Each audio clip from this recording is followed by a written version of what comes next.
You are tuning into STL3 News, together with me, Siti Nurfahino Adawiyah. Today's news headline is Schizophrenia.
According to the American Psychology Association (APA), schizophrenia is a chronic brain disorder where the symptoms include delusion, hallucination, disorganized speech, trouble in thinking, and lack of motivation. However, with proper treatment, most symptoms can be greatly improved, and the likelihood of recurrence can be diminished. There are about 43 out of 100,000 people in Malaysia are suffering from schizophrenia.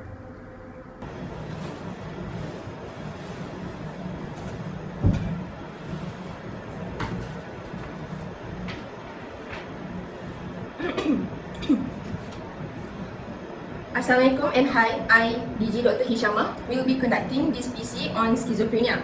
Schizophrenia has been reported an increased number in Malaysia. Around 43 out of 100,000 population of Malaysia are suffering from schizophrenia. Schizophrenia is a type of disease or disorder that has no cure, but it can still be treated, and Malaysia's Ministry of Health have provided several types of treatment for schizophrenic patients. So, is there any questions? Doctor.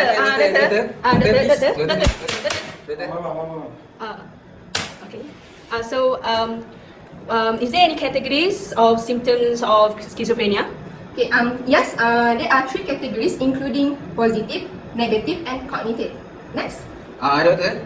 So, what actually are the symptoms of schizophrenia? Okay. As for positive, there are hallucinations such as hearing voices and see things not exist, thought disorder, and delusions.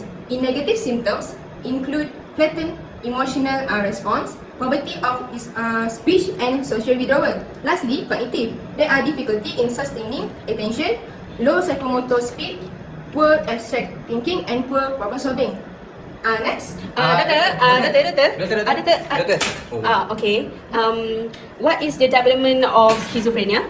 The development associated with behavioral, physical, and brain anomalies. Next. Doctor. So, could you please explain more about the development of schizophrenia? Okay. In behavior, children that affected with schizophrenia can have symptoms such as negative effect in facial expression, abnormal movement, less sociable, and deficient psychomotor functioning. As for physical anomalies, body parts that involve are head, eyes, ears, mouth, hands, and feet. Lastly, brain anomalies. People with schizophrenia patients was more than twice as rate as that of normal central subject. So, is there anything else? If no, I think that's all. Thank you, everyone. Okay.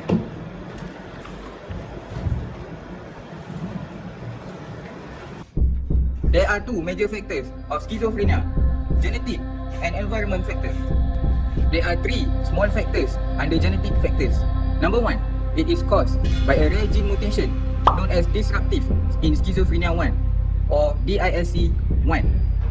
Number two, among monozygotic twins, it is believed that the concordant rates among monochorionic monozygotic twins is higher to have schizophrenia compared to dichorionic monozygotic twins.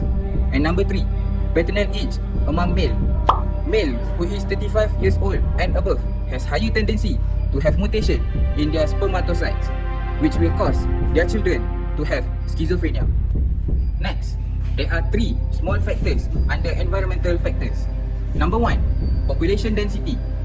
People who live in large city actually have 3 times higher tendency to get schizophrenia compared to those who live in rural areas. Number 2, prenatal malnutrition. Babies who are born with low birth weight actually have higher tendency to get schizophrenia. And number 3, substance abuse. Tobacco use during pregnancy actually increase the likelihood of schizophrenia for the offspring. Those conclude the factors of schizophrenia. Roses are red, violets are blue. I'm Karam Lingwala reporting for 333. Thank you. Hi, it's me again, Azra Basofi, with the type of treatment for schizophrenia. The first one is pharmacological. Pharmacological treatment is medication type of treatment. The patient of schizophrenia will be given medication to reduce the intensity of symptom of schizophrenia. Example of the medication is Haldol, Risperdal, and Abilify. The second one is cognitive stimulation therapy. This kind of therapy is a technique to improve the cognitive ability of patient of schizophrenia. Patient of schizophrenia have difficulty of cognitive ability, so they need to improve their cognitive ability. And the answer is CRT therapy. CRT can improve the cognitive ability of patient of schizophrenia. Next treatment is cognitive behavioral therapy or CBT. CBT initially used for patient of depression, but it can also be used for patient of schizophrenia. In schizophrenia setting, CBT is used to help patient on how to manage their symptoms. The last treatment is electroconvulsive therapy or ECT. ECT involves electric shock to the patient of schizophrenia patient. When applying electric shock to the patient of schizophrenia in ECT, it will alter the brain functioning of the patient. This treatment also will help in reducing the symptom of patient with schizophrenia. Next, we go to the last segment. Thank you. In summary, there are few factors that contribute to the symptoms of schizophrenia. There's no sure way to prevent schizophrenia, but sticking with the treatment plan can help to reduce the symptoms. In addition, researchers hope that learning more about the risk factors for schizophrenia may lead to early diagnosis and treatment. There's a movie named A Beautiful Mind, directed by Ron Howard, perhaps can describe schizophrenia the best. Go and check it out. If you ever need to go and seek for help, please do call Malaysian hotlines or befriend us 03 7956 8145. Thank you.